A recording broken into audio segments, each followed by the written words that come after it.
오늘 우리에게 주시는 하나님의 말씀은 요한복음 11장 1절에서 16절까지의 말씀입니다.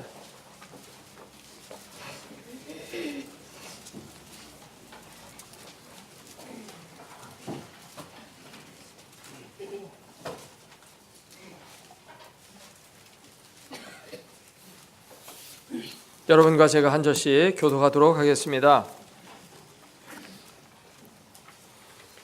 요한복음 11장 1절입니다. 어떤 병자가 있으니 이는 마리아와 그 자매 마르다의 마을 베다니에 사는 나사로라. 이 마리아는 향유를 주께 붓고 머리털로 주의 발을 닦던 자요, 병든 나사로는 그의 오라버니더라. 이에 그 누이들이 예수께 사람을 보내어 이르되 주여 보시옵소서, 사랑하시는 자가 병들었나이다 하니 예수께서 들으시고 이르시되 이 병은 죽을 병이 아니라 하나님의 영광을 위하며 하나님의 아들이 이로 말미암아 영광을 받게 하려 함이라 하시더라. 예수께서 본래 마르다와 그 동생과 나사로를 사랑하시더니 나사로가 병들었다 함을 들으시고 그 계시던 곳에 이틀을 더 유하시고 그 후에 제자들에게 이르시되 유대로 다시 가자 하시니 제자들이 말하되 라삐여, 방금도 유대인들이 돌로 치려 하였는데 또 그리로 가시려 하나이까? 예수께서 대답하시되 낮이 12시간이 아니냐? 사람이 낮에 다니면 이 세상의 빛을 보므로 실족하지 아니하고 밤에 다니면 빛이 그 사람 안에 없는 고로 실족하느니라. 이 말씀을 하신 후에 또 이르시되 우리 친구 나사로가 잠들었도다. 그러나 내가 깨우러 가노라. 제자들이 이르되 주여 잠들었으면 낫겠나이다 하더라. 예수는 그의 죽음을 가리켜 말씀하신 것이나 그들은 잠들어 쉬는 것을 가리켜 말씀하심인 줄 생각하는지라.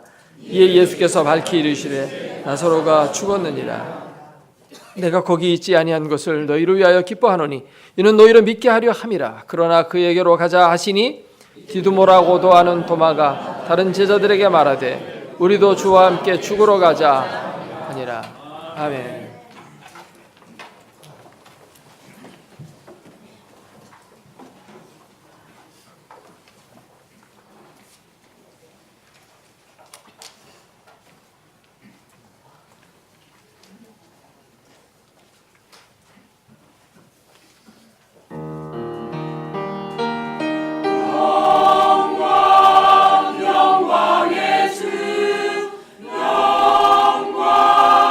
영광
어느 병원에서 죽음을 앞둔 환자가 옆에 있는 다른 환자에게 물었습니다.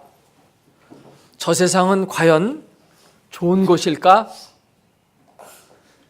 그 옆에 있던 친구가 대답합니다. 아마 그럴 거야. 자네가 그걸 어떻게 알아? 그야 저 세상에 갔다가 싫다고 돌아온 사람이 한 사람도 없잖아. 오늘 말씀은 나사로의 죽음과 부활에 관한 이야기입니다. 예수님이 사랑하시던 나사로가 병들어 죽게 되었습니다. 그의 누이들이 그의 병을 고쳐달라고 부탁을 하였을 때 예수님은 그 병이 죽을 병이 아니다 라고 답변하셨습니다. 그런데 나사로가 죽었거든요. 예수님은 죽을 병이 아니라고 말씀하셨는데 나사로가 죽었어요. 예수님이 진단을 잘못하신 걸까요? 사실상 예수님에게 나사로를 고쳐달라고 어떤 전갈이 왔을 때 이미 나사로는 죽어 있었습니다. 시간을 계산해 보면 예수님이 그곳에서 이틀을 더 머무시고 다시 베다니로 가셨어요. 예수님은 어디 계시냐면 요단강 동편에 계셨거든요. 그래서 요단강을 건너서 이 베다니에 도착해서 나사로 집에 갔을 때 이미 이 나사로는 죽은 지 나흘이 됐습니다. 이틀 머물렀는데 나흘이 지났어요. 그러니까 계산을 시간적으로 이렇게 해보게 되면 나사로가 병이 들었고 나사로가 병들어 있을 때 그 누이들이 예수님을 빨리 보내서 와서 고쳐달라고 전가를 보내죠. 그래서 전가를 이제 전화로 사람이 이제 갑니다. 가는 도중에 그때 나사로는 이미 죽어 있었고 가서 나사로가 지금 병이 위중하니 와서 빨리 고쳐주십시오 라고 말할 때는 이미 죽어 있었던 것입니다. 그래서 예수님은 벌써 그걸 알고 있었어요. 그렇기 때문에 거기에 그냥 이틀을 더 머무신 겁니다. 이미 죽었기 때문에. 그래서 예수님은 나중에 이 나사로를 다시 살려주셨죠. 가셔서 무덤에서 나사로야 나오라 함으로 나사로가 죽었던 자리에서 벌떡 일어나 생명으로 복귀했습니다. 살아난 것입니다. 어떤 의미에서 보면 이 나사로가 죽었지만 다시 살아났으니까 실제로 죽을 병은 아닌 것이죠. 살아난 것이죠. 그런데 예수님께서 이 병은 죽을 병이 아니다 라고 이렇게 말씀하셨을 때 과연 예수님이 마음속에 내가 저를 다시 살릴 거다라는 염두에 두고 부활을 생각하면서 하신 말씀이실까요? 실제로 나사로가 죽었거든요.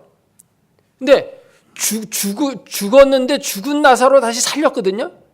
그러면 이 예수님이 말씀하신 죽을 병이라는 것은 죽음보다도 더 무서운 어떤 병인 거예요. 그렇죠? 그 죽을 병에 걸리면 다시 살지는 못하는 거예요. 근데 이 나사로가 걸렸던 병은 죽었어도 살아났고 물론 살았을 때 예수님이 가셨으면 고쳐줄 수 있었던 것이고 그런 것입니다. 우리가 암에 걸렸다고 할 때 암에 걸리면 죽을 병에 걸린 겁니다. 그런데 그 암으로 인해서 치유가 되면 그 죽을 병이 아닌 것이죠. 심지어 죽음까지도 죽었는데도 살아나면 그 죽음 자체도 죽을 병은 아닌 것이에요. 그러면 죽을 병이라는 것이 도대체 뭐냐? 덴마크의 우수의 철학자로 알려진 쉐렌 키르케고어는 죽음에 이르는 병이라는 책에서 이 문제를 고찰하고 있습니다. 도대체 예수님이 말씀하신 그 죽음에 이르는 병이 뭐냐? 죽음에 이르는 병이나 죽을 병은 사실 같은 말이에요.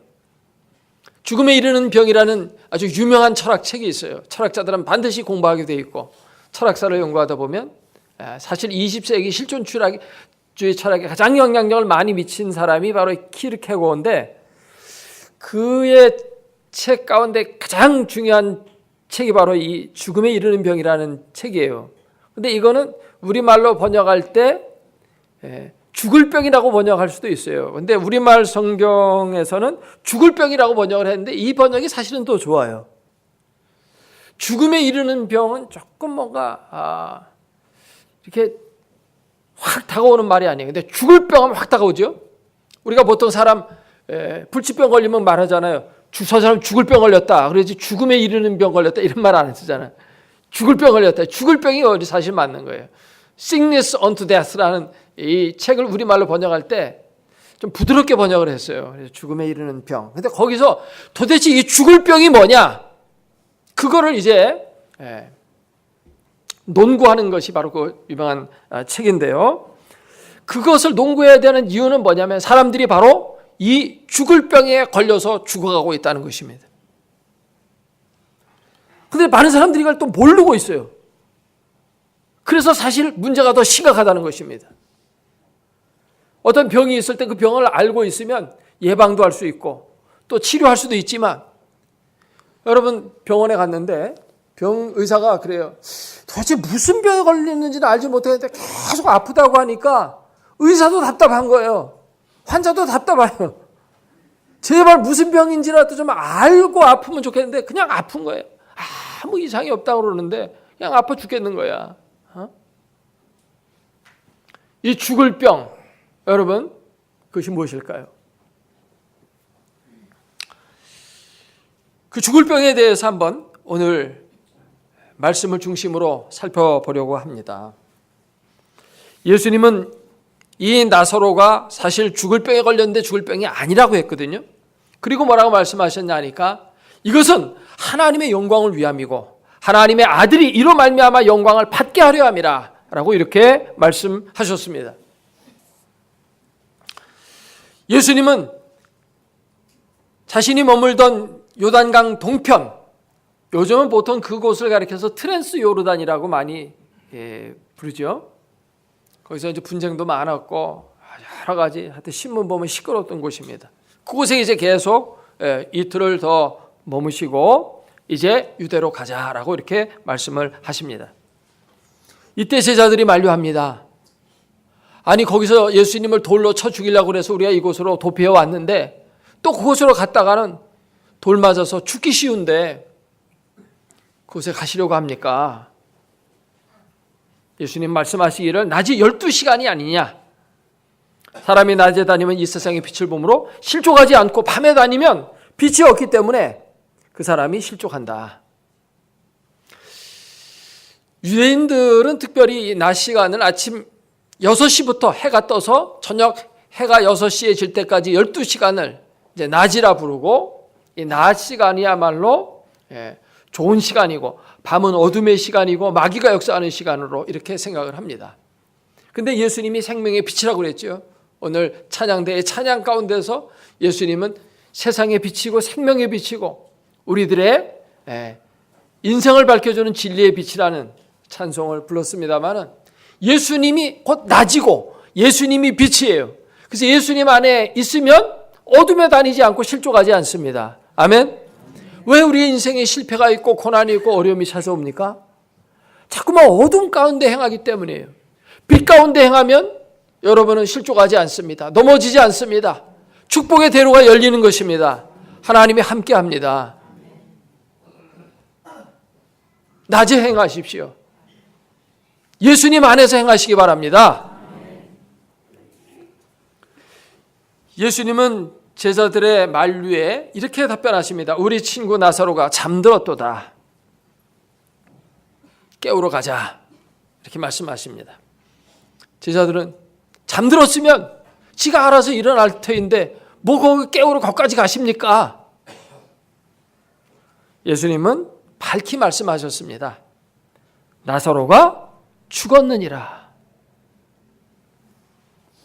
예수님은 지금 죽은 나사로를 살리러 가시겠다는 것입니다.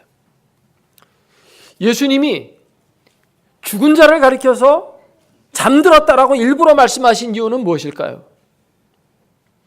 성경은 죽은 자를 잠들었다고 이렇게 많이 표현하고 있어요. 예수님도 그렇게 말씀하셨거든요. 그것은 어떤 의미가 있을까요? 잠드는 걸 깨우는 거는 쉬워요, 어려워요? 쉬워요. 죽은 자 살리는 거 쉬워요, 어려워요? 어려워요. 그러나 예수님에게는 죽은 자를 살리는 것이 잠자는 자를 깨우는 것처럼 쉽기 때문에 그렇게 잠든 나사로를 깨우러 가겠다 말씀하신 것입니다. 예수님은 병자를 고치는 거 너무도 쉽습니다. 심지어 죽은 자도 잠자는 자를 깨우는 것처럼 깨우시는 분이신데 어떤 병인들 못 고치겠으며 어떤 인생의 문제인들 해결 못 하시겠습니까? 모든 문제가 예수 그리스도 안에서 해결되어짐을 믿습니다. 예수님은 죽은 나사로를 가리켜서 그는 지금 죽을 병에 걸려서 누워있는 게 아니다 이렇게 말씀을 하셨는데 그 죽을 병이 도대체 무엇입니까? 육신의 죽음보다 죽어서 지금 무덤 속에 장사되어져 있는 그 상태보다 더 무서운 죽음보다 더 정말 절망적인 그 상태, 그 죽을 병은 무엇일까요? 키르케고어는 죽음에 이르는 병에서 그 죽을 병이라는 책 속에서 바로 절망이 죽음에 이르는 병이라고 말하고 있습니다. 사람이 절망하면 끝이라는 것입니다. 절망하면 아무것도 할 수가 없어요. 인생에서 가장 불행한 상태가 바로 이 절망입니다. 단테는 신곡 디바인 코미디라는 책 속에서 그 3부로 구성되어 있는데 제 마지막 이 지옥편에 보면 이렇게 시작되고 있어요. 이곳에 들어오는 자는 모든 희망을 버려라. 이곳은 희망이 없는 곳이다. 이렇게 말하고 있어요. 지옥은 절망 상태 그 자체입니다. 거긴 절망밖에 없어요. 이곳에서 아무리 힘들고 어렵고 고통스럽지만 언젠가는 나갈 희망이라도 조금이라도 있어야 되는데 그 희망이 없어요. 내 모든 희망을 버리라는 것입니다. 죽음 그 자체도 사실은 절망보다 덜 무서운 거예요. 죽음이라고 하는 것은 잠깐이면 어떻게 보면 지나가는 것입니다.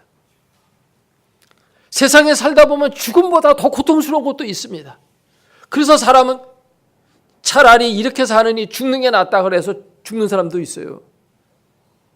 그러니까 우리는 세상에서 제일 무서운 게 죽음이라 생각하지만 죽음보다도 무서운 게 있어요. 그거는 죽을 수조차도 없는 거. 내가 죽으면 문제가 해결된다 생각하면 사람은 그 죽음이라는 것은 어떻게 보면 마지막 희망으로 붙잡을 수 있는 것이기도 해요. 그러나 그 죽음보다 더 무서운 것이 있는데 그것은 절망이라는 것입니다. 아무것도 뭔가 할 수 있는 길이 없는 거, 소망이 전혀 보이지 않는 거, 캄캄한 어둠 속에 영원히 거하는 거, 이것이 바로 절망입니다. 이것이야말로 진짜 죽을 병이에요. 나사로는 죽었어도 살아났거든요. 그러니까 죽음도 영원한 절망은 아닌 것이죠. 정말 죽을 병은 절망인 것입니다. 모든 것이 다 포기되어지는 상태, 그것입니다. 절망의 고통은 죽고 싶어도 죽을 수조차도 없고 아무것도 할 수 없는 그러한 상태인 것입니다.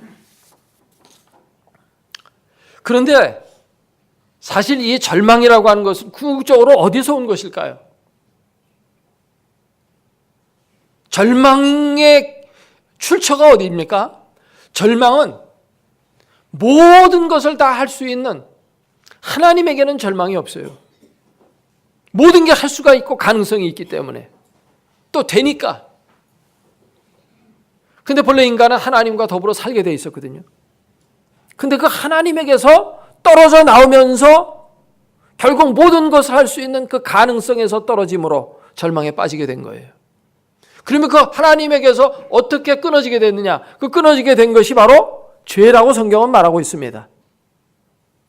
죄 때문에 희망이 없어지는 거고 죄 때문에 절망에 빠지는 거고, 그래서 인생은 어떻게 보면 죽을 병에 걸려 살고 있는 것입니다.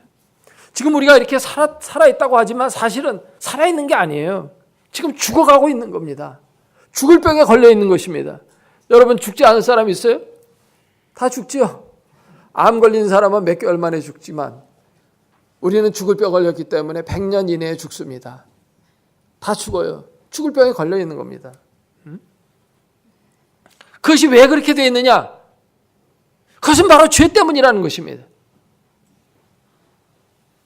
요한복음 8장 24절에 예수님이 이렇게 말씀합니다. 그러므로 내가 너희에게 말하기를 너희가 너희 죄 가운데서 죽으리라. 너희가 너희 죄 가운데서 죽으리라. 어디에 있으면 죽어요? 죄 가운데 빠져 있으면 죽어요.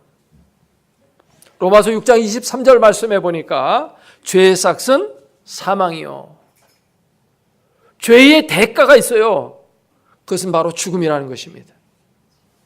죄에서 죽음이 오는 거고 그 죽음은 영원한 죽음이고 영원한 절망인 것입니다.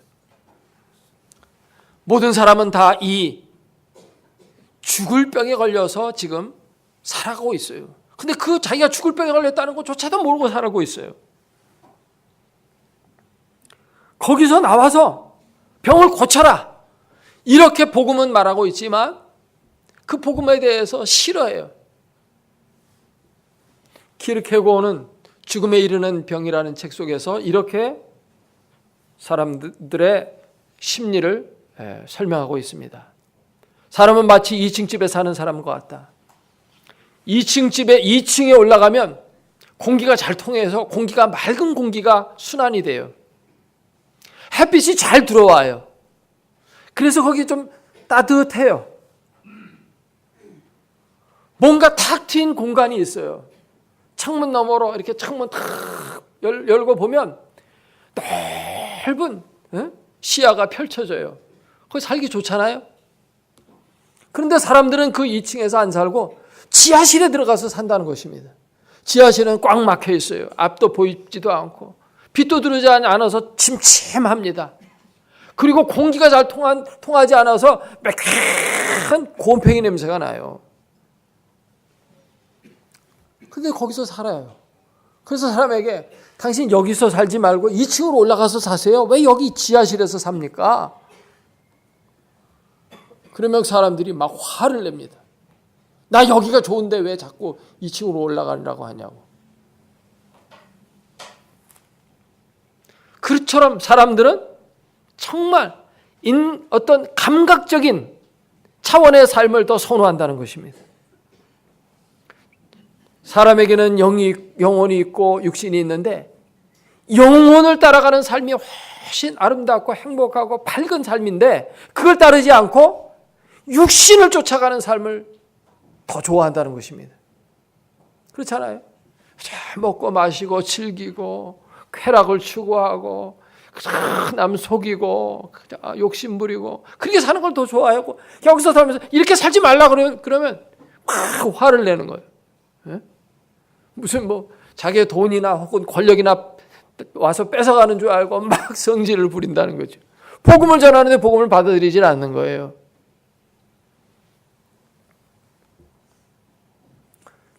C.S. 루이스는 20세기의 최고의 기독교 문학가입니다. 그것은 천국과 지옥의 이혼이라는 책에 보면 지금도 천국과 지옥 사이에 셔틀버스가 운행이 된다는 거예요. 매일 운행되고 있어요. 그런데 지옥에 가서 사람들에게 이 버스에 타시면 당신 저 천국에 갈 수가 있습니다. 천국은 아름다운 곳입니다. 그곳에는 기쁨과 즐거움이 있습니다. 거기에 영생이 있고 막 하면서 설명을 해주면서 버스에 타라고 그랬는데 사람은 안 탄대요. 여기가 좋다는 것입니다. 그러면서 하는 얘기가 지옥은 억지로 갖다 집어넣는 곳이 아니라 스스로 들어가는 곳이다.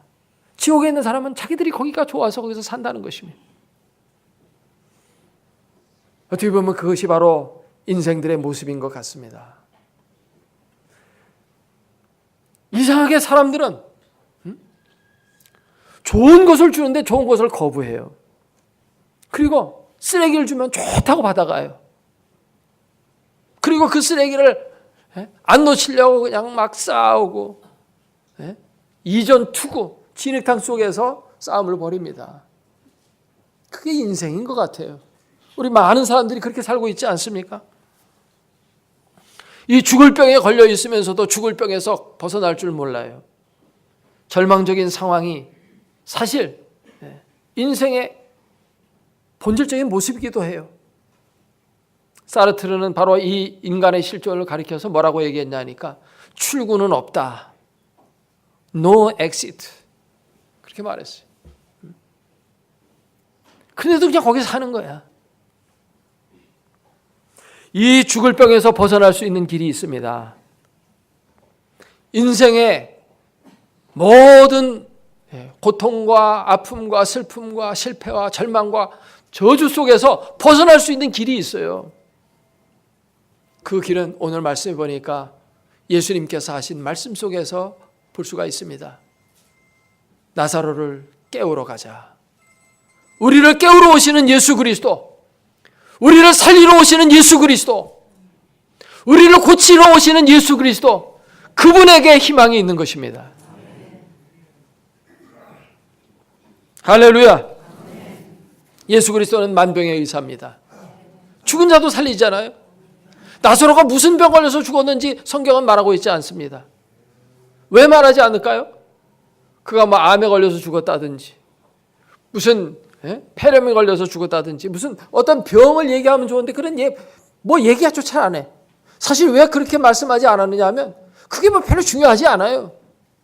예수님은 어떤 병이든지 다 고치기 때문에 병명을 얘기할 필요가 없어요. 우리가 당하는 인생의 고통, 그것이 어떤 문제이든지 간에 암병에 걸렸든지 한센병에 걸렸든지 사업에 실패했다든지 사랑하는 사람이 도망갔다든지 자식이 대학교 떨어졌다든지 인생의 고통들이 많잖아요. 하는 일을 망했다든지 그래 이런 것들 그건 종류가 상관이 없어요. 죽은 자도 살리시는 예수님이 뭘 못 치료하겠어요. 아멘. 네. 그래서 예수님이 말씀하시죠. 내가 깨우러 가노라. 내가 그를 살리러 가노라. 근데 예수님이 가시는 그 길은 정말 평탄한 길이 아니에요. 그 길은 죽음의 길이요, 십자가의 길입니다. 왜냐하면 그곳에 유대인들이 예수님을 돌로 때려 죽이려고 지금 기다리고 있어요. 사실 예수님이 죽은 나사로를 살리신 그 이후부터 본격적으로 성경을 보면 이때부터 저들이 모의해가지고 예수님을 어떻게 하면 죽일까 계획을 짜기 시작해요. 사실 예수님이 나사로를 살리면서 예수님이 죽으시는 거예요. 예수님이 죽으심으로 나사로가 살아나는 거예요. 그분이 우리에게 생명을 주시러 이 땅에 찾아오셨기 때문에 우리가 살아나게 되는 것입니다. 할렐루야. 이것이 바로 기독교의 역설인 것이에요. 생명은 생명으로만 바꿀 수가 있어요. 예수님이 우리에게 생명을 주시기 위해서 그 생명을 아낌없이 내려놓으신 것입니다. 그러므로 우리는 예수 그리스도 안에서 정말 두려워하고 무서워해야 될 것이 무엇인지를 알아야 됩니다. 진짜 죽을 병은 절망이요 죄라는 것입니다. 거기서 우리가 벗어날 줄 알아야 돼요. 근데 사람들은 그건 무서워하지 않고 눈에 보이는 것만 무서워해요. 그냥 당장 지금 병 들었으니까, 당장 지금 누가 죽었으니까, 당장 사업이 실패했으니까 그걸 그렇게 무서워해요. 근데 그건 그렇게 무서워할 게 아니에요. 어른과 어린이의 차이가 어디 있는지 아세요? 그것은 바로 무서워할 걸 무서워할 줄 알고 별것 아닌 거는 무서워하지 않을 줄 아는 자가 어른이에요. 그걸 모르는 자가 어린이에요. 어린이들 그러잖아요. 밤에 화장실 갈 때 무서워가지고 엄마 나 화장실 가야 되는데 같이. 요즘은 잘 이해를 못하겠죠. 옛날 시골 화장실이 쫙 집 밖에 멀리 있어요. 그래서 처갓집하고 화장실은 멀면 멀수록 좋다고 그럼 속담이 있을 정도로 멀리 있거든. 깜깜한 밤중에 용변은 마렵고 가야 되잖아요. 근데 가는데 무서운 거야. 그럼 엄마가 데리고 갑니다. 무서워하지 마. 괜찮아. 내가 있는데. 그러니까 어린이는 뭐냐면 별로 무서워하지 않아야 되는 걸 무서워해요. 어른은 그건 별로 무섭지 않다고 생각해요. 요즘 주변에 차가 많이 다니고 있어요. 근데 진짜 무서운 게 그 차예요. 근데 애들은 차 무서운 줄 또 몰라. 그냥 횡단보도 그냥 아무렇게나 그냥 건너다가 막 교통사고 당하잖아요. 진짜 무서운 거는 그런 게 진짜 무서운 거야. 응? 밤에 화장실 가는 게 무서운 게 아니고 함부로 도로를 건너는 거 그런 게 무서운 거다. 진짜 무서워야 될 것이 뭔지를 아는 사람은 어른이고 뭐가 무서운지도 모르고 무섭지 않은 걸 무섭다고 생각하는 게 그게 어린이에요. 그리스도인과 그리스도인이 아닌 사람과의 차이는 바로 이 어른과 어린이의 차이와도 같아요. 정말 무서워할 것을 무서워할 줄 아는 사람이 그리스도인이고 무서워하지 말아야 될 것을 무서워하며 살아가는 사람들이 바로 세상 사람들이에요. 세상 사람들은 자기들의 몸을 해롭게 하고 뭐 여러 가지 어려움이 다가오고 하는 그런 거는 굉장히 무서워해요. 그러나 정말 무서워야 할 것이 있어요. 그것은 하나님의 임재입니다. 하나님을 무서워할 줄 알아야 돼요. 너희 몸을 죽이는 자를 무서워하지 마라. 예수님 말씀하셨어요. 너희 몸과 영혼을 지옥에 던져넣는 그분을 무서워해라. 그 하나님을 무서워하는 것이 바로 지혜요 믿음이에요. 성경은 이렇게 말합니다. 여호와를 경외하는 것이 지혜의 근본이다. 경외라는 말 자체가 뭐예요?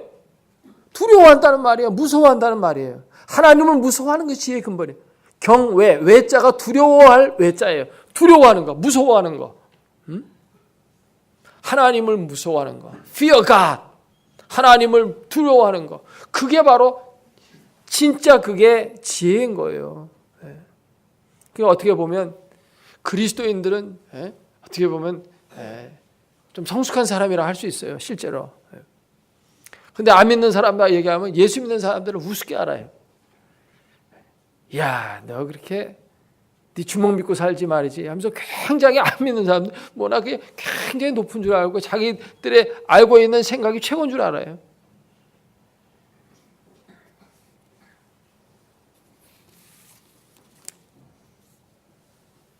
예수님은 죽을 병이 있다고 말씀하십니다. 그 죽을 병은 죽음 그 자체보다도 무서운 것인데 그것은 절망이에요. 절망이 어디서 와요? 그것은 죄에서 오는 것입니다. 근데 이 절망을 해결하시는 분이 계셔요. 죽은 자도 살리시는 분이 계세요. 죽은 지 이미 나흘이나 되어서 무덤 속에 들어가 있는 그 시체를 향해서 나사로야 나오라라고 말씀하시는 그분이 계셔요. 그분이 우리를 위해서 찾아오셨어요. 사실 예수님은 나사로의 죽음에는 별 관심이 없으셨어요. 그건 뭐 그 큰 문제도 아니에요. 정말 예수님이 생각하셨던 가장 큰 죽음의 문제는 예수님 자신의 죽음의 문제였어요. 그 죽음이 우리를 살리는 것입니다. 예수 그리스도가 생명의 명약인 것입니다. 예수 그리스도를 우리가 받아들이면 어떤 병에서도 노임을 받을 수가 있어요. 죽을 병도 고치는 겁니다. 예수님은 명의 중에 명의입니다. 예수님을 먹는 사람은 만병통치약을 먹는 거예요. 어떤 병도 고침을 받을 수 있고 죽음에서도 노임 받을 수 있고 예수 그리스도 안에 있는 사람은 영원한 생명을 얻는다고 했어요. 내가 세상을 위한 생명의 떡이니 나를 먹는 자는 영원히 살 것이라 말씀하셨습니다.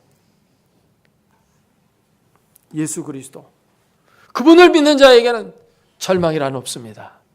죽을 병은 사라지는 것입니다.